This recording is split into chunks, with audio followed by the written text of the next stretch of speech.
follow? I'm gonna lead, you follow. Okay, ready? In 3, 2, 1. What? Okay, Oh. you lead, Chance.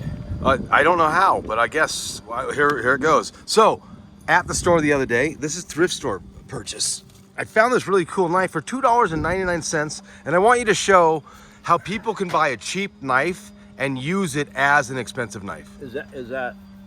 Am I there? Yeah. Okay, $2.99. Yep. Shade in Mina. Yeah, shade in Mina. Shade of Mina. Okay. Okay. So we're not gonna open the package. We're just gonna rip it out. All right. So let's see. Okay, that's like, I don't know, half sharp. It's not too bad.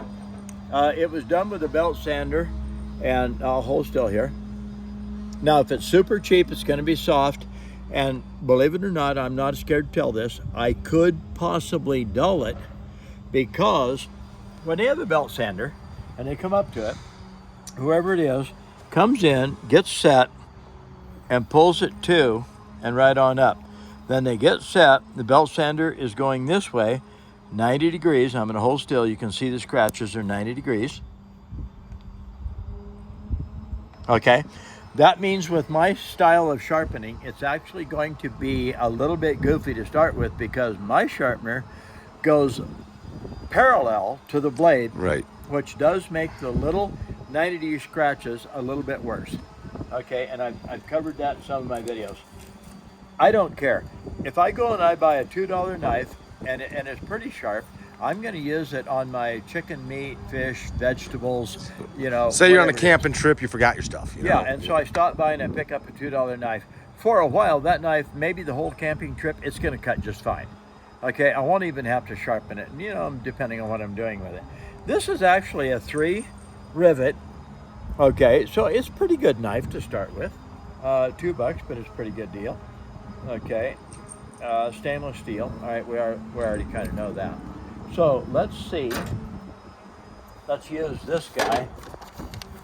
Okay. That was a terrible email anyway. Yeah, it was a terrible deal.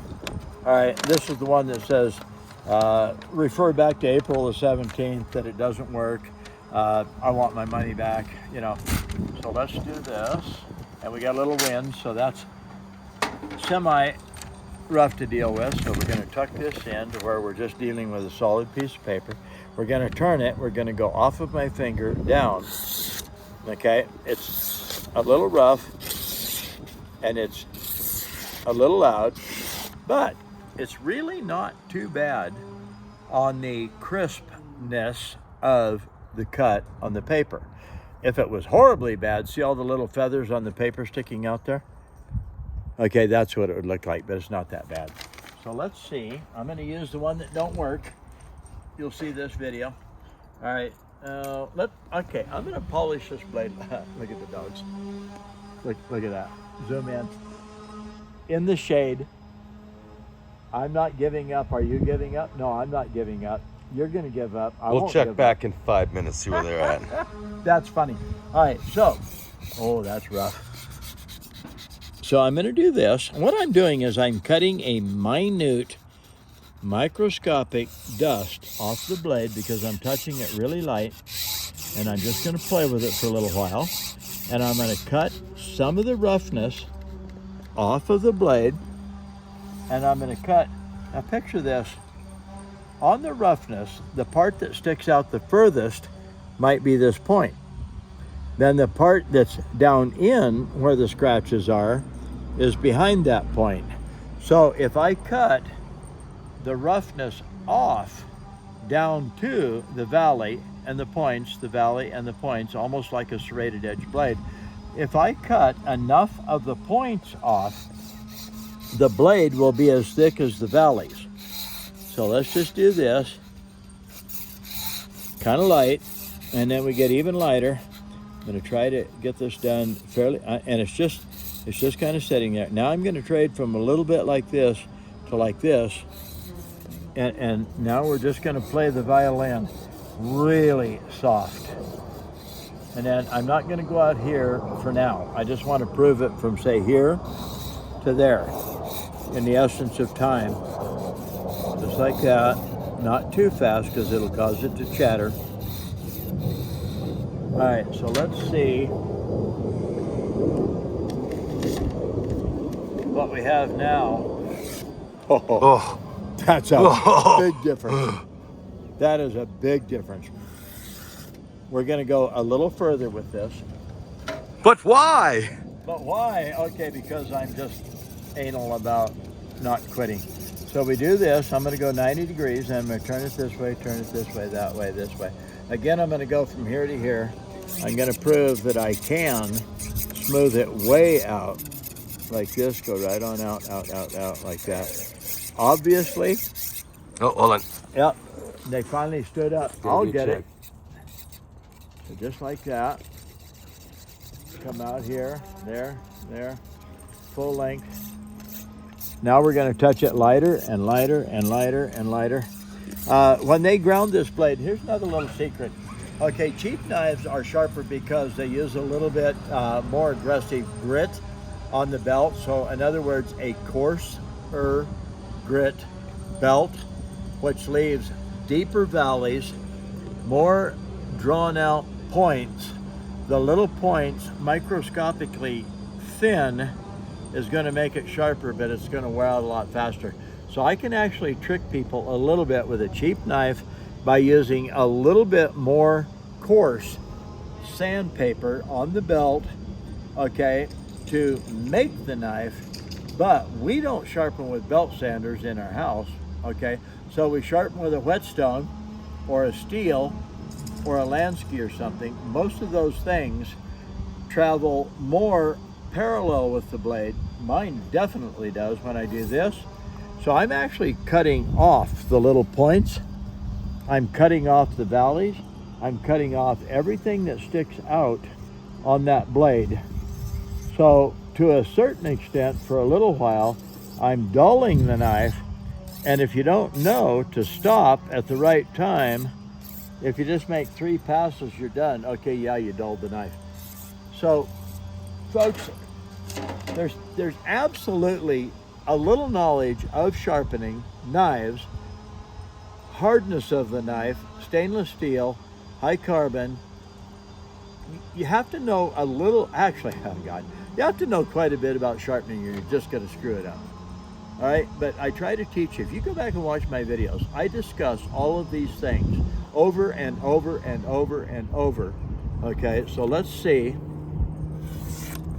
Now that is pretty smooth, and I'm pretty much, oh, actually caught my finger up here. That is really, see how it pulls the finger out with it? All right, let's try something. Ready?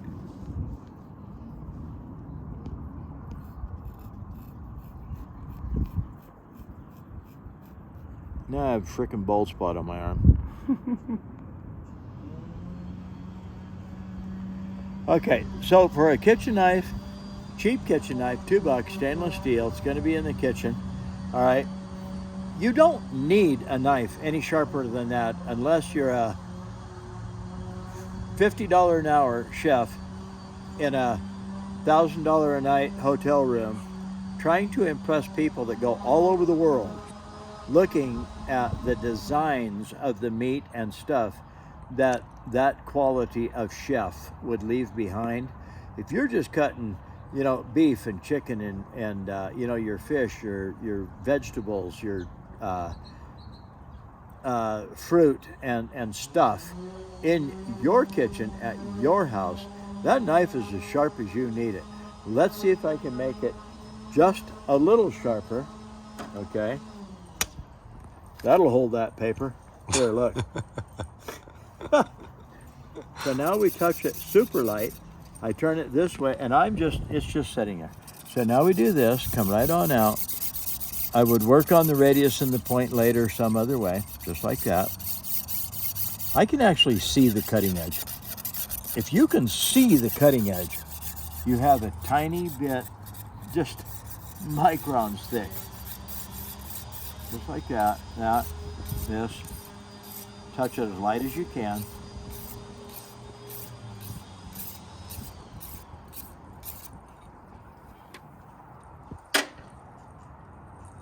I cannot see that cutting edge. So we'll unbind the paper.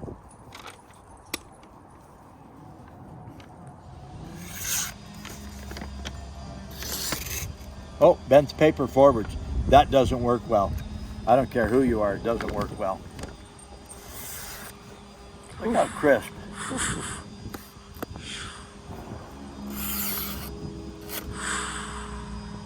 Brad Bruckner, sharpensbest.com. You know what? You have to learn how to use whatever you use. Can you ride a bicycle right? Quick. At 10 years old, I got all 4 of my front teeth broke out on it because of a bicycle wreck. So I know if you can't ride a bicycle right, you're not going to do very well. So there isn't anything you can do. You can't do a steel, you can't do land skis, you can't do crock sticks, diamond impregnated tools, ceramics. You can't use any sharpener correct if you use it wrong. If you don't have a little bit of an idea of how to use the tool you picked up, it's going to be wrong. It's a trial and error deal, okay? For anybody who's a self-made millionaire or less, and it took you 5 years to do it, you actually had to train yourself how to do it. Brad Buckner, sharpensbest.com. You take care, and you have a darn good, sharp day out there.